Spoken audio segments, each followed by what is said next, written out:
दोस्तों, भारतीय जनता पार्टी के एक और चहेते स्वामी को अदालत ने बरी कर दिया है। आप तमाम लोग इन्हें तो पहचानते होंगे, ये बड़ी शान से जो बैठे हुए शख्स हैं। अगर आप नहीं जानते हैं तो हम आपको याद दिला दें, इनका नाम स्वामी चिन्मयानंद है।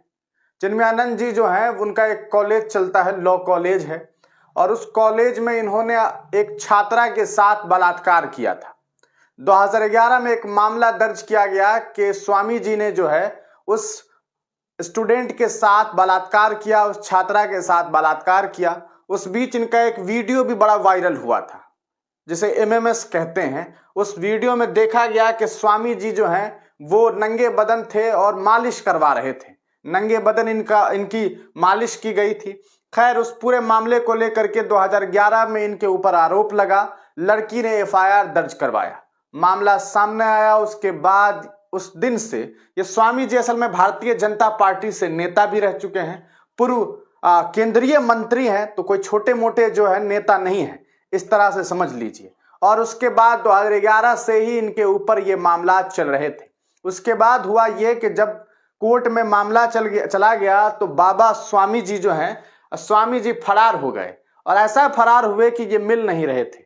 अदालत ने इन्हें भगौड़ा कह दिया, कहा कि ये भगौड़े हैं और इन्हें तलाशिए और इन्हें ढूंढिए, जहां मिल जाए इन्हें तलाशते रहिए। फिर अचानक कुछ वक्त गुजरा और कुछ सालों के बाद ये देखा गया कि अचानक से उस लड़की ने अपना बयान पलट दिया। अब इसके पीछे क्या वजह है ये आप तमाम लोग बेहतर समझते हैं।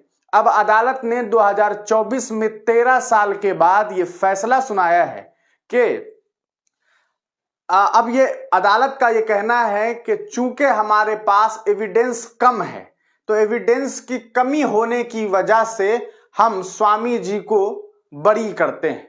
एक तो समझ नहीं आता है कि अदालत किस हिसाब से और किस बिना पर काम करती है। लगता तो ऐसा है कि वाकई अगर संविधान का पालन न करना हो तो जज साहब ऐसे लोगों को न जाने कभी छोड़ दें।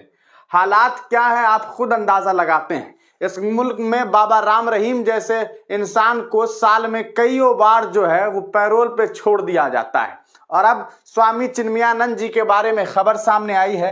और इन तरह के लोगों का बरी हो जाना कहीं ना कहीं यहाँ की महिलाओं के लिए काफी परेशानी की सबब है।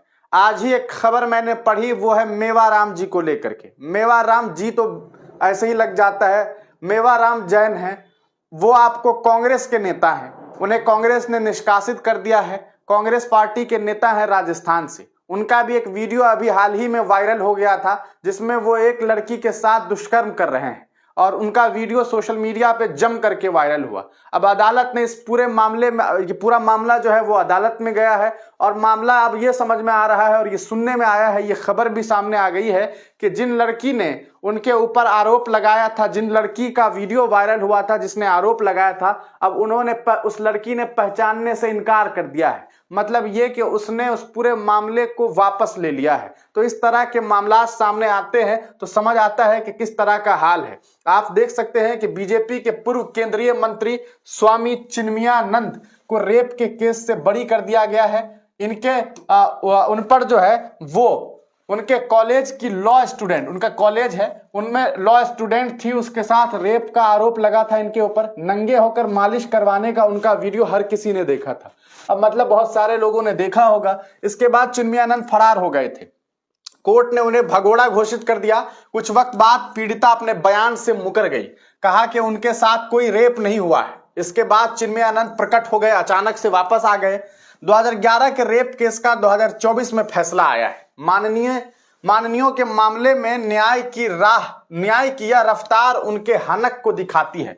कई बार तो लगता है कि जज साहब संविधान से बंधे हैं, वरना केस सुनने से पहले ही बड़ी कर चुके होते। तो इस तरह की बातें हैं। और अब स्वामी जी जो हैं वो जेल से छूट गए हैं। ये राजेश साहू जी ने इसको लेकर के ट्वीट किया है। पूर्व केंद्रीय गृह राज्य मंत्री हैं, समझ सकते हैं। स्वामी चिन्मयानंद जी को बड़ी राहत मिल गई है। शिष्य से दुष्कर्म मामले में एमपी एमएलए कोर्ट ने उन्हें बरी कर दिया है।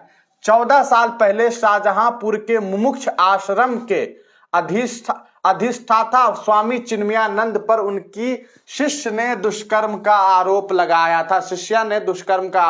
था। तो अब इन्हें जो है वो अदालत से छुट्टी मिल गई है, अब कोई दिक्कत वाली बात नहीं है।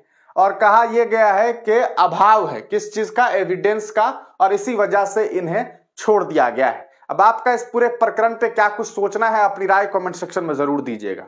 आपको बता दें ये वो मुल्क है जहां आज भी कुछ लोग हैं जो आसाराम जी के बारे में कहते हैं, फिर जी लगा रहा हूं, आसाराम के बारे में भी कहते हैं कि भैया उन्हें छोड़ देना चाहिए, उन्हें फंसाया गया है, जबकि इन लोगों के ऊपर कई सारे प्रूफ जो है, इन लोगों के ऊपर जो है कार्रवाई चल रही है बाजाब्ता।